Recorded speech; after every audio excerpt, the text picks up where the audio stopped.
பால் கொழுக்கட்டைன்னு பார்த்தீங்கன்னா நிறைய பேர் வந்து வித்தியாசமாக பருப்பெல்லாம் போட்டு செய்வாங்க. நான் இன்னைக்கு அதே மாதிரி தான் ஒரு வித்தியாசமாக ஒன்று செய்ய போகிறேன். வெல்லம் வந்து அளவெல்லாம் கிடையாது, ஒரு குத்து மதிப்பாக போடுவேன். எப்படி இருந்துச்சு கொழுக்கட்டை பாயசம்? எல்லாம் நல்லா இருந்துச்சு, அந்த உருண்டை மட்டும்தான் சரியில்லை. பாதாம் பருப்புக்கு கைகாலாம் முளைச்சிருக்கு.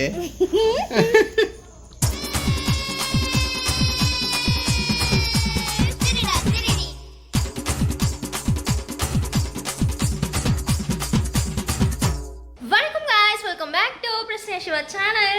என்ன வீடியோ அப்படின்னா தமிழ்லேயே பார்த்துருப்பீங்க. சிவா வந்து நம்ம கிட்ட ஆசைப்பட்டு ஒன்று கேட்டான். ஸோ அதை தான் இன்னைக்கு வந்து நம்ம ஒரு ஈவினிங் ஸ்நாக்ஸாக செஞ்சு தர போகிறோம். என்னடா கேட்ட?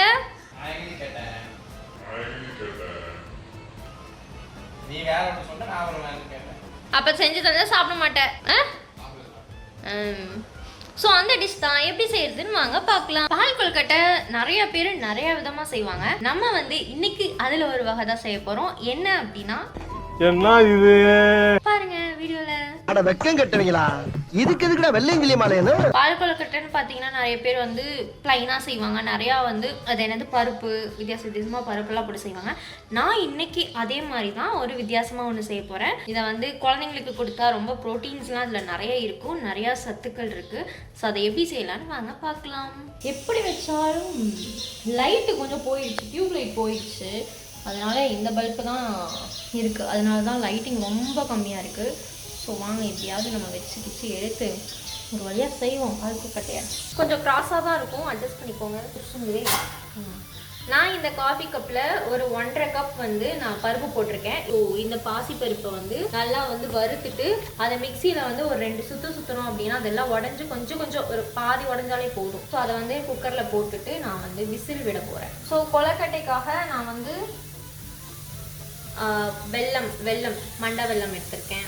அதை அப்படியே ஒரு ஓட்டலாக வச்சுக்கலாம். ஆக்சுவலாக பார்த்தீங்கன்னா எங்கள் 2 பேர்த்துக்கு இந்த கப்பில் வந்து சாம்பாருக்காக இருக்கட்டும், எந்த ஒரு பருப்பு ஏதாவது எடுக்கிறதா இருந்தாலும் இதில் வந்து ஒரு 2 கப் 1.5 கப் எடுத்தாலே 2 பேர்த்துக்கு கரெக்டாக இருக்கும். ஸோ அதனால் இந்த கப்பை வந்து நான் வந்து மெஷர் பண்ணுறக்கே இது வந்து நான் தனியாக வச்சுக்கிட்டேன். இதில் வந்து 2 கப் வந்து நான் வந்து அரிசி மாவு எடுத்து இந்த மாதிரி சளிச்சுக்கிறேன். இந்த பருப்பில் வந்து விசில் வந்துடுச்சு, இருந்தாலும் நான் வேக வைக்கிறேன். அதாவது அந்த பால் கொழுக்கட்டையோட நல்லா மிக்ஸ் ஆகிடும். அதுக்காக இந்த கொழுக்கட்டை செய்கிறதுக்காக உப்பு அண்ட் தென் இந்த மாவை வந்து நல்லா உப்பு கூட மிக்ஸ் பண்ணிவிட்டு தண்ணி ஊற்றி பிசைஞ்சு உருட்ட வேண்டியதுதான். சிலர் வந்து நான் வந்து இந்த இடியாப்பத்துக்கு புட்டுக்கு அப்படின்னா வந்து சுடு தண்ணி தான் ஊற்றுவேன். பட் ஆனால் இதுங்கிறதுனால கொஞ்சம் பச்சை தண்ணியை ஊற்றிக்கிறேன். ஸோ காய்ஸ் நம்ம பார்த்திங்கன்னா இந்த அளவுக்கு வந்து மாவு வந்து பதமாக பிசைஞ்சு எடுத்தாச்சு.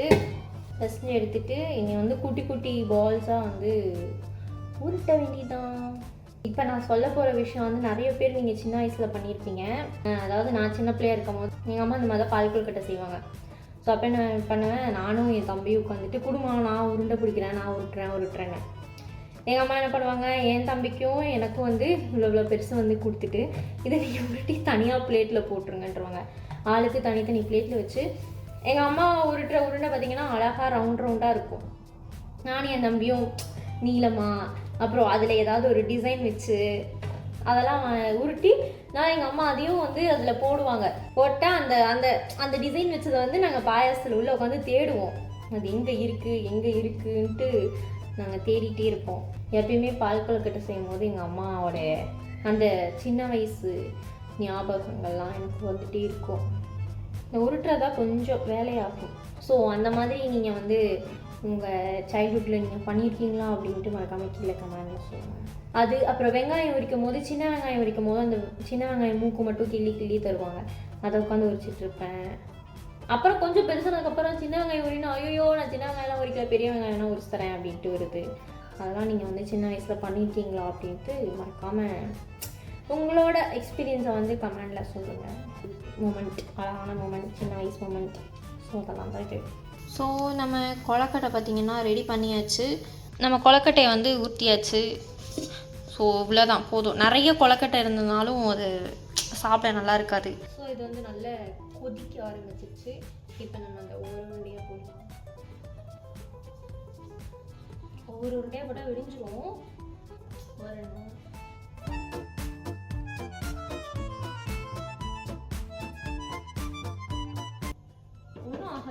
வந்து கெட்டியாக இருக்கும். ரொம்ப கொலன்னு பிசைஞ்சால் தான் வந்து அது வந்து உடையும், இது நல்லா இருக்கும். ஸோ இந்த மாதிரி இது வந்து நல்லா கொதிக்கணும். அப்பப்போ இந்த மாதிரி எடுத்து கிளறிட்டுட்டே இருக்கலாம். அது கொதிக்கிறதுக்குள்ள நம்ம வந்து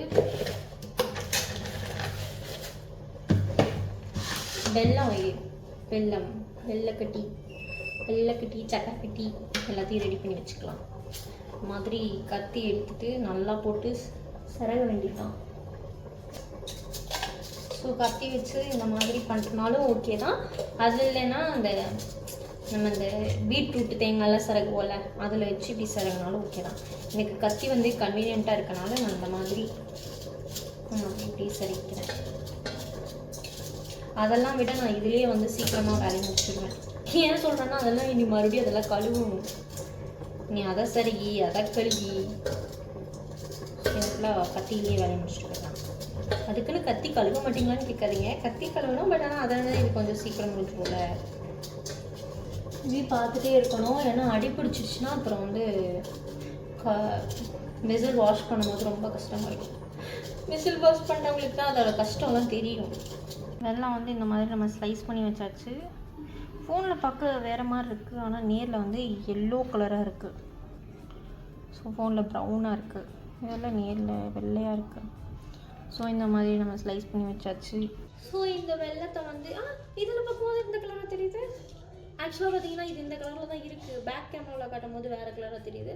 ஓகே, நம்ம இந்த வெள்ளத்தை வந்து இதில் அப்படியே போட்டுட்டு நம்ம அப்படியே மிக்ஸ் பண்ண வேண்டியதான். இந்த மாதிரி வந்து நல்லா தண்ணியாக இருந்தால் தான் வந்து அந்த கொழுக்கட்டை வந்து கஜகஜன்னு ஆகாமல் நல்லா இருக்கும். வெல்லம் வந்து அளவெல்லாம் கிடையாது, ஒரு குத்து மதிப்பாக போடுவேன் அவ்வளோதான். அதாவது இப்போ வந்து வெல்லம் போடும்போது கொஞ்சம் எக்ஸ்ட்ராவே போட்டுக்கலாம். ஸோ இந்த மாதிரி கொஞ்சம் எக்ஸ்ட்ரா போட்டுட்டா இனி தேங்காய் வேறு அரைச்சி ஊற்றுவோம். ஸோ அதுக்கு கொஞ்சம் கரெக்டாக இருக்கும். ஸோ நம்ம வந்து இனிமேல் தான் வந்து இதில் வந்து பார்த்திங்கன்னா என்னது தேங்காய் வந்து ஊற்றணும். இப்போ இது ரெடி ஆகிடுச்சு, இனி தேங்காய் வந்து ஊற்றணும். ஈஸி தான், ஒரு 1/2 மணி நேரத்தில் இதெல்லாம் வந்து செஞ்சிடலாம். நான் மோஸ்ட்லி என்ன பண்ணுவேன்னா இந்த தேங்காவை வந்து கொஞ்சம் மட்டும்தான் வந்து அந்த திப்பியை வந்து நான் போடுவேன். மீதியெல்லாம் வந்து தேங்காய் பால் மட்டும்தான் சேர்ப்பேன். ஒரு 75% தேங்காய் பால் மட்டும்தான் சேர்ப்பேன். கொஞ்சோண்டு ஒரு 2 டேபிள் ஸ்பூன் அளவுக்கு மட்டும் அந்த திப்பி. ஏன்னா ரொம்ப அந்த பாயாசம் வந்து சக்கையாக இருக்க மாதிரி எனக்கு ஒரு ஃபீல் ஆகும். பால் மட்டும் நம்ம வந்து ஆட் பண்ணிக்கலாம். இப்போ நல்லா அடுப்பை வந்து ஹை ஃப்ளேம் வச்சுட்டான். இப்போ பார்த்தீங்கன்னா இந்த அளவுக்கு வெறும் தண்ணியாக இருக்குது. ஸோ அதனால ஒரு கைப்பிடி அளவு தேங்காவோட திப்பி. கொஞ்சம் இனிப்பு எக்ஸ்ட்ரா தான் போட்டிருந்தேன், இருந்தாலும் இப்போ வந்து கண்டிப்பாக பத்தாது. சாமிக்கு வைக்கிறதுனால நான் இன்னும் டேஸ்ட் பண்ணலை. ஸோ நீங்கள் அந்த தேங்காய் திப்பி அப்படியே வச்சுருங்க. ரொம்ப தண்ணியாகவே இருந்தது அப்படின்னா கொஞ்சம் எடுத்து போட்டுக்கலாம். இதை வந்து கொஞ்சம் ஒரு ஸ்பூன் அளவுக்கு சர்க்கரை, அப்புறம் வந்து ஒரு 4-5 ஏலக்காய் எடுத்துக்கிட்டேன். எனக்கு ஏலக்காய் வந்து ரொம்ப பிடிக்கும். ஸோ அதனால் வந்து ஏலக்காய் ஸ்மெல்லு வந்து எனக்கு ரொம்ப பிடிக்கும், அதனால் நான் அதை எடுத்துருக்கேன். இது ரெண்டையும் என்ன பண்ண போகிறோன்னா, எதுக்காக சர்க்கரைன்னா அது ஏன்னு தெரியல, சின்ன வயசுலேருந்து அம்மா கூட அரைக்கிறதுக்கு கொடுப்பாங்க. இந்த மாதிரி பாயாசம்லாம் செய்யும்போது ஏலக்காய் கூட சர்க்கரை வச்சு அரைச்சா இன்னும் நல்ல ஸ்மெல்லு வரும்னு நினைக்கிறேன். இல்லை அதுதான் டேஸ்ட்டான்னு தெரியல. பட் அந்த சின்ன சக்கரை வச்சு அரைப்போம், அதனால் நானே இப்போ சக்கரை வச்சுருக்கிறேன். ஏன் எதுக்குள்ள எனக்கு தெரியாது, கேட்காதீங்க. ஸோ இதை மிக்சியில் போட்டு ஒரு வடி அடிச்சுக்கலாம். ஏலக்காய் இப்போ ஃபைனலாக முந்திரி பருப்பு.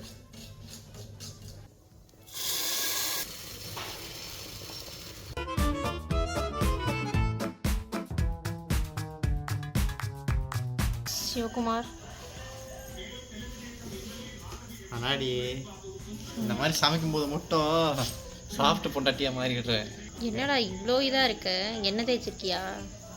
அதான் பிரச்சனையோட ஆயில் இன்னைக்கு தேய்ச்சி. ஆமாம், அது வந்து தேங்காய் பாலுக்கு தான் சுக்கு நல்லா இருக்கு, பத்திப்பால் மாதிரி இருக்கு. சுக்கு மிளகெல்லாம் அதுக்கு தான் போடுவாங்க. என்னது அந்த உருண்டை என்னமோ இருக்கு? அது குலோப் ஜாமுன் இல்லைடா, அரிசி மாவு கொழுக்கட்டை. கடிக்கவே முடிய மாட்டேங்குது. டேய் எனக்கு அப்படிதான் இருந்துச்சு. நல்லா இருக்கு. நம்ம டெய்லி செஞ்சு கொடுக்கணும். எப்படி இருந்துச்சு கொழுக்கட்டை பாயசம்? எல்லாம் நல்லா இருந்துச்சு, அந்த உருண்டை மட்டும்தான் சரியில்லை. போடா உனக்கு ஏய் சொல்லுடா, உண்மையை சொன்னேன். எவ்வளோ கஷ்டப்பட்டு செஞ்சேன்னு தெரியுமா? நல்லா இருக்கு. ஒரு நாளாவது நீ இப்படி செஞ்சு கொடுத்துருப்பியா எனக்கு? நான் செஞ்சு கொடுத்தாதான் நீ செத்து போயிருவிய. அதுவும் கரெக்ட் தான். ஓகே காய்ஸ், இன்னைக்கு பார்த்தீங்கன்னா நம்ம வந்து பால் கொழுக்கட்டை செஞ்சு சிவாவை அசத்திட்டோம். எப்போ வருவேன்னு சொல்லிடுடா, நானும் எல்லா வீடியோலையும் எப்போன்னு தெரியல, ஆனால் கண்டிப்பாக வருவேன். ஓகே காய்ஸ், பிளாக் இன்னொரு சூப்பரான வீடியோவில் வந்து நான் சந்திக்கிறேன். And this bye from Prasanna Siva and little Siva. இன்ஸ்டாகிராமில் ஃபாலோ பண்ணாதவங்க ஃபாலோ பண்ணிக்கோங்க. Prasanna Siva and little Siva. எங்கடா பாதாம் பருப்புக்கு கை காலம் முளைச்சிருக்கு.